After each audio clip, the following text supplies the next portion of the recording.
The sky was still dark when the woman arrived at the rusted black gate. Her luggage rolled behind her slowly, its wheels tired from the long journey.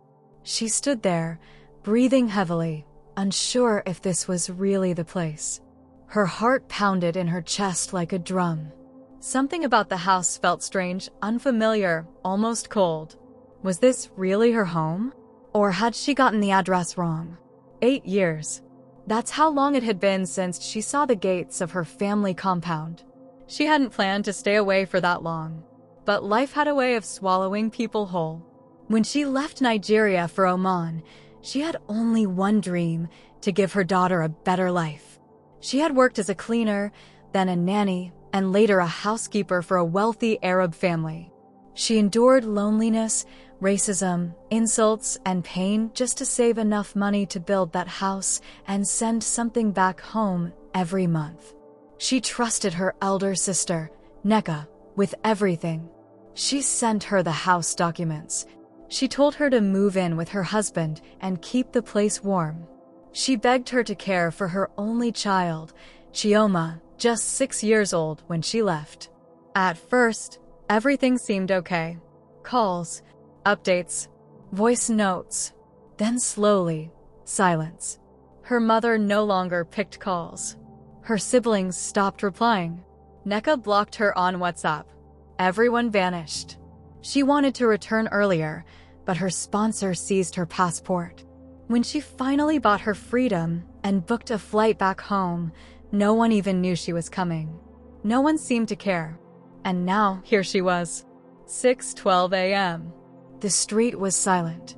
Smoke from early morning cooking fires drifted through the air. A tired dog barked in the distance. She knocked on the gate gently. Once, twice. No answer. She knocked on the gate gently. Once, twice. No answer. She knocked again, louder this time. Finally, she heard footsteps. Soft, unsure, almost fearful.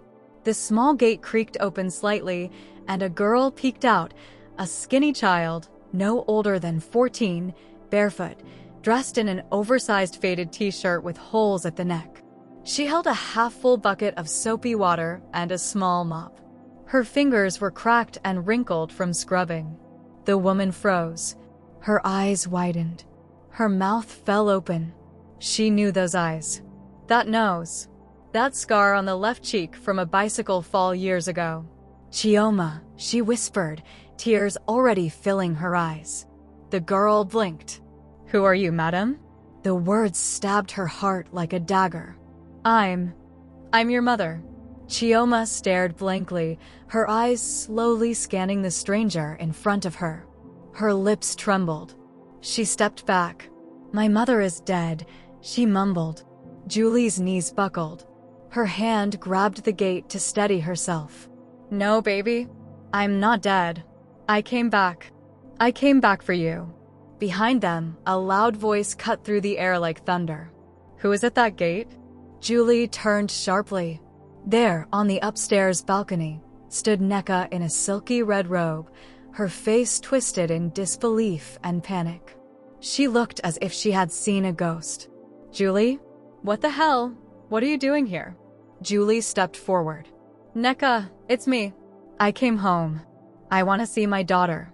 But Nneka didn't let her finish. She screamed louder, waving her hands. Help! Security. Someone is trying to break into my house. Call the police. She's dangerous. Julie froze. Your house? Nneka, this is my... Sirens suddenly pierced the morning air. A nearby neighbor must have called the police. Julie barely had time to blink before 2 officers stormed the compound and grabbed her. Madam, you are under arrest for attempted break-in and disturbance of peace, one officer said, twisting her arm roughly. No, I live here. This is my house. Julie cried. Chioma stood in shock, clutching the bucket tightly. Her small body shook. Her lips parted slightly, but no words came out. She wanted to scream. She didn't understand what was happening, but something inside her felt wrong. As Julie was dragged away, her eyes locked with her daughter's one last time. "I'll come back for you," she whispered through the tears. "I promise, my baby. I'll come back." Chioma stood frozen as the gate slammed shut behind them. For the first time in her life, her heart beat with hope. The police cell smelled of sweat, urine, and sorrow. Julie sat quietly on the cracked cement floor, her scarf now untied, her lips dry. Flies hovered around her, and one of the female officers kept staring at her like a criminal. She hadn't eaten.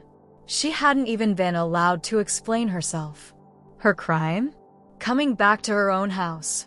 When morning broke fully, a kind constable who had overheard the whole drama whispered to her, "Madam, you need a lawyer. Or this your sister go finish you." Julie nodded weakly. She had no phone, no numbers memorized, no one to call. Everyone had gone silent on her years ago. Her mother, her siblings, even her cousin in Enugu who once said he would die for her. Where was everybody now? She didn't cry. She just stared at the wall, replaying Chioma's face over and over. How could her own daughter not recognize her? The girl looked tired, pale. She had mop water in her hands, not schoolbooks. What had Nneka done to her? Later that afternoon, help finally came. A dark-skinned woman in blue jeans and glasses walked into the station confidently. Her name is Juliet Okaro. She is not a criminal. She is the legal owner of that house, and I have the documents to prove it, she told the officer in charge with authority. Julie stared in shock. It was Amarachi, her childhood friend. They had once sold Accra together in their teenage years before Julie got lucky and found a sponsor overseas. "I saw Nneka's Facebook post claiming someone was harassing her at her mansion," Amarachi explained as they walked out. "I remembered your face, and something didn't feel right. I asked around. Thank God I followed my instincts." Julie hugged her tightly. "God used you today." By evening, they stood outside the same gate again, this time with a lawyer, 2 policemen, and a court injunction. Inside, Nneka was already dressed up like a Nollywood actress, pretending to be innocent. "Oh, welcome back, sister," she cooed sweetly. "You didn't even tell me you were coming, oh. I would have prepared rice and stew."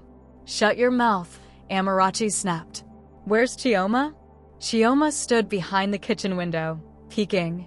When she saw her mother again, her eyes lit up like fireflies. This time, something inside her clicked. The voice, the way she said her name earlier, it wasn't a lie. That woman was her mother. Julie pushed past everyone and ran into the kitchen. She knelt down, trembling. "Chioma, baby, please look at me. I'm sorry I left. I didn't die. I worked hard for you." Chioma's lips quivered. "They said you threw me away, that you didn't want me again." Julie shook her head. "Never. I sent you clothes, toys. I paid for your school. I trusted them. I didn't know." Chioma burst into tears. She buried her face in her mother's chest and sobbed loudly. The kind of cry that only comes from years of silent pain. Outside, Nneka was boiling. "She is confusing the child," she screamed. "She abandoned her, and now she's back to act like a hero. This is MY house now." The lawyer turned to her calmly. "Actually, it's not. We checked with the land registry. You forged the name transfer. You'll be hearing from us soon." Nneka charged toward Julie, trying to grab her arm. "You think you can just return and take everything from me? We suffered here. We maintained this place. You left. You left." Julie stood tall. "I may have left," she said, "but I never gave you the right to steal. And I will not let my child suffer for my absence." That night, Julie and Chioma left the house with only 2 bags. No clothes. No furniture. Nothing. She didn't care. She had her daughter. That was enough. A week later, she sold the property. Not for its full value, she just wanted it gone. She didn't want a single memory of Nneka to linger in the walls. She moved with Chioma to Port Harcourt, where no one knew them. They rented a small room behind a boutique. She opened a tiny corner shop. Chioma enrolled in a school, even though she was behind. She caught up fast. For the first time in years, they had peace. But peace never lasts for long when jealous blood is involved. One early morning, Julie found her shop vandalized. Her goods destroyed. A note was left behind. "You may have taken the girl, but I will take everything else. Watch your back." Anne. Julie stared at the shattered glass of her tiny shop. The sun hadn't even risen fully, but a small crowd had already gathered around the scene. Pieces of bread, Gary, and biscuits were scattered everywhere. Her entire table of recharge cards had been burnt. Her flour was soaked. The only thing left untouched was the threatening note placed boldly at the door. "You may have taken the girl, but I will take everything else. Watch your back." Anne. She picked it up with shaking hands. Her chest was tight, her throat dry. Chioma stood silently beside her, holding a school bag that now smelled of kerosene. Julie didn't speak. She simply reached for her phone, took a photo, and walked away. There was no need to cry anymore. She had to fight. That afternoon, Julie stormed into a local law office, this time, not asking for help politely. She dropped all her documents on the lawyer's table. "My sister Neka forged my house documents. I want her arrested. I want my name cleared. I want my story told. And I want justice. Not just for me, but for my daughter." The young female lawyer, Tonia, looked at her with fire in her eyes. "Say less." By evening, Tonia had already written to the Land Registry, the Commissioner of Police, and the Women's Rights Council. Within a week, an official investigation was opened. Julie also reached out to an old contact at a local radio station.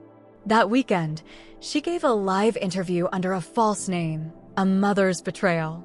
She shared the story of how she traveled abroad for her family, only to return to her daughter working as a maid and her sister living like a queen. The episode went viral. People called in from all over Nigeria, crying, cursing Neka without even knowing her name. The pain was universal. Julie didn't stop there. She created a TikTok account for Chioma. Just simple videos of her cooking, laughing, learning to write again. The world fell in love with her. Donations started trickling in, a few dollars here, a few naira there, enough to start rebuilding what they had lost. But Neka? She wasn't done. One morning, two men in black shirts cornered Julie on her way to the shop. One of them whispered, "You think you can embarrass your blood in public and sleep peacefully? Better reverse your interviews or your daughter disappears next." Julie didn't flinch. "Tell Neka I said this. I buried my pride to raise her up. I will now bury her lies to lift my child." That evening, she filed a restraining order against Neka. But things only got messier. Julie's mother, the same woman who gave birth to her, went on Facebook Live claiming Julie was possessed, that she was attacking her own family after they cared for her daughter. She even showed old pictures of Chioma in party clothes, saying, "Does this child look abused?" People believed it. Julie's brothers also joined the war. They accused her of abandoning her responsibilities and now seeking pity.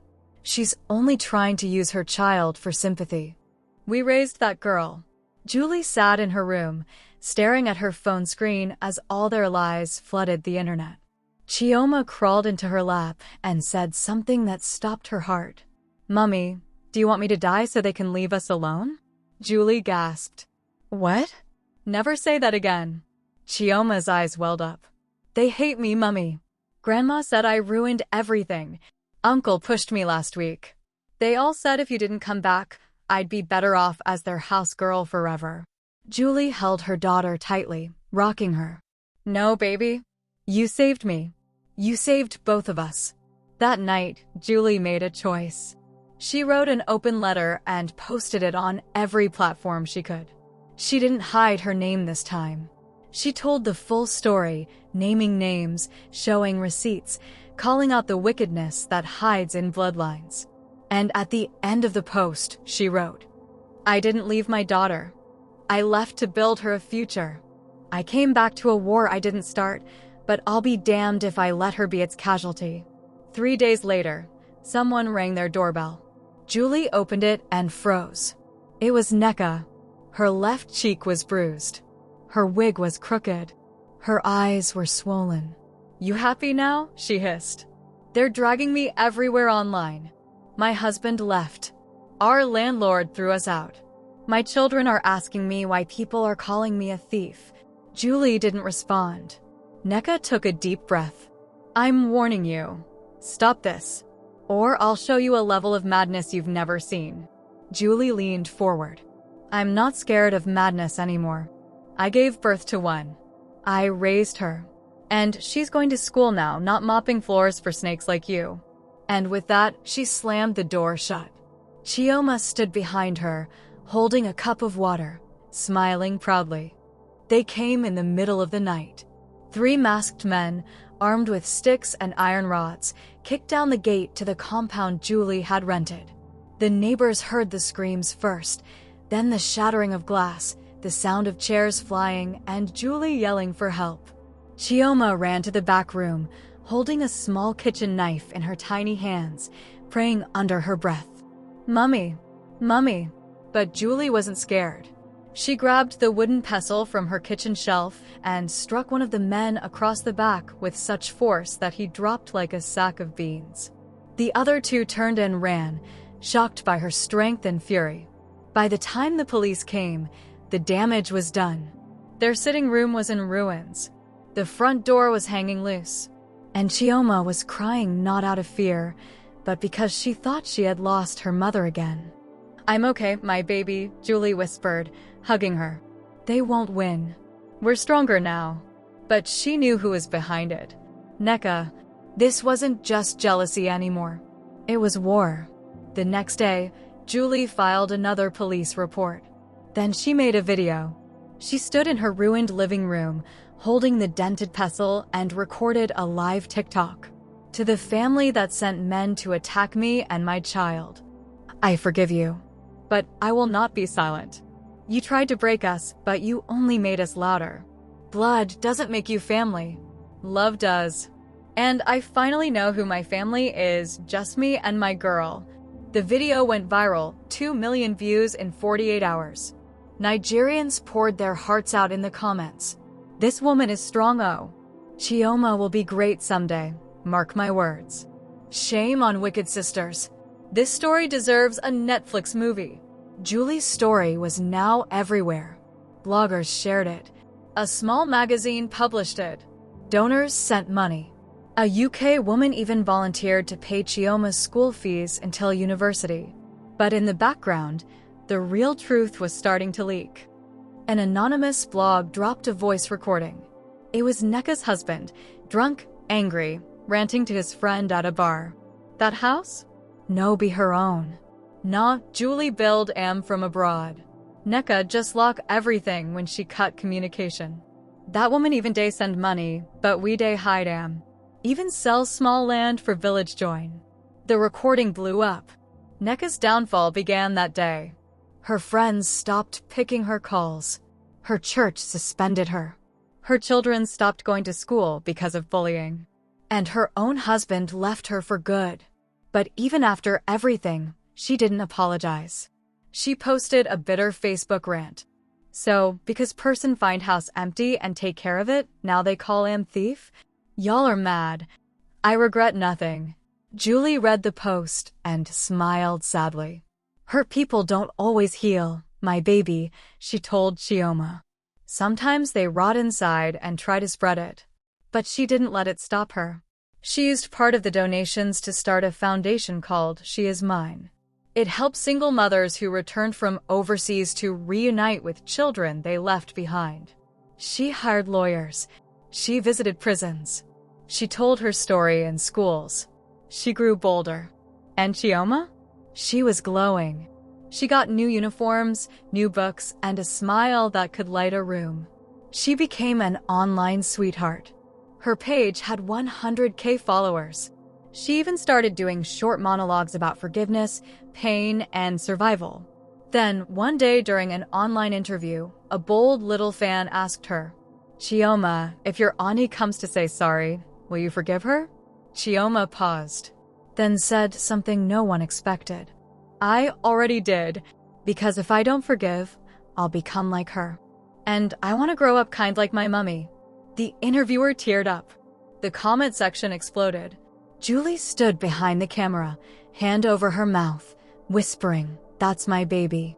But just when everything seemed calm, something happened that shook Julie to her core. An unknown number sent her a message, just 5 words. "Chioma isn't your daughter." Julie's breath caught. Her hand trembled. She stared at the phone screen as her knees buckled. What kind of sick game was this? Who would send such a thing? And why now? Julie read the message over and over again. "Chioma isn't your daughter." Her heart pounded. Her breath caught. Her stomach churned. She stared at the little girl who was busy humming to herself at the window, drawing suns and flowers in her notebook. What kind of evil joke is this? Who would say something so cruel? Unless she opened the message thread and typed, "Who are you?" A reply came instantly. "Ask your sister what happened the day you left." Julie's fingers froze. The day she left for Dubai, she remembered crying at the airport, kissing Chioma's forehead, begging Nneka to take care of her. But something had always felt off. Some years later, Nneka had stopped sending photos, stopped picking her calls, told her Chioma was sick or asleep whenever she asked. Julie had always blamed herself for not coming back sooner, for trusting too much. But now her mind was spinning. The next morning, she didn't waste time. She called Amarachi and said, "I need you. I want a DNA test." They took Chioma to a private lab. Julie didn't tell the little girl anything. She just said it was a health checkup. Chioma smiled and followed along. That night, Julie sat alone, staring at the stars. She wept quietly. Her mind flooded with fear. What if they were right? What if Nneka swapped the child? What if this wasn't Chioma and she had raised a stranger? But another voice whispered, "Even if she isn't your blood, isn't she your heart?" 2 weeks later, the results came. Julie opened the envelope with shaking hands. Probability of maternity, 0%. Her world shattered. She couldn't breathe. The room spun. She dropped the paper and fell to her knees. Not her child? Not her Chioma? Then where? Where was her real baby?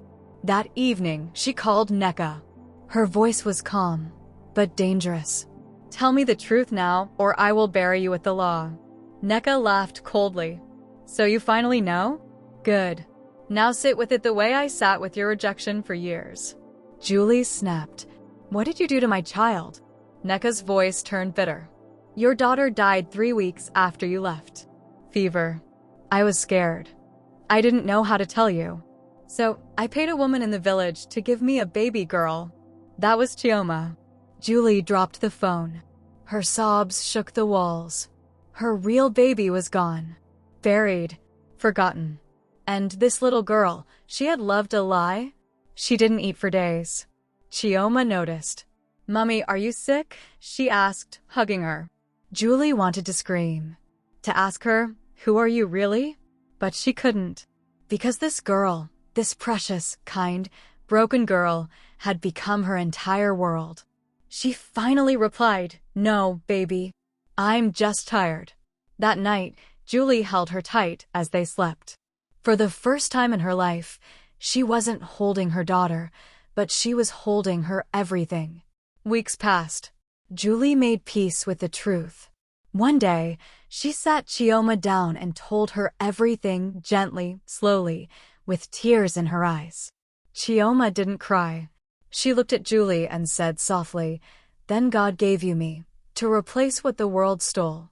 Julie broke down and held her like a mother clinging to air. It wasn't about blood.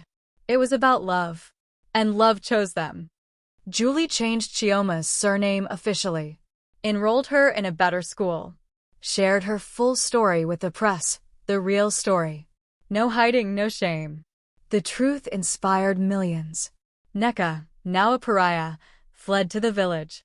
Her last public post read, "Let her keep the child. Let her keep the name. But one day, pain will come for her again." Julie didn't respond. She just held Chioma close and whispered, "We've been through enough storms. Now let's build rainbows." Chioma stood on a big stage, holding a microphone, wearing her graduation gown. She smiled brightly and said, "They called me the forgotten daughter. But I wasn't forgotten, I was found. I was rescued. I was loved into becoming someone new. Mommy, this is for you." Julie wept in the front row, surrounded by strangers who had become family. The crowd rose in applause. And just like that, a broken beginning turned into a beautiful ending. This story teaches that true family is not always connected by blood. It's built on love, sacrifice, and loyalty. Sometimes, the people who hurt you most come from your own bloodline, and the ones who heal you come from the most unexpected places.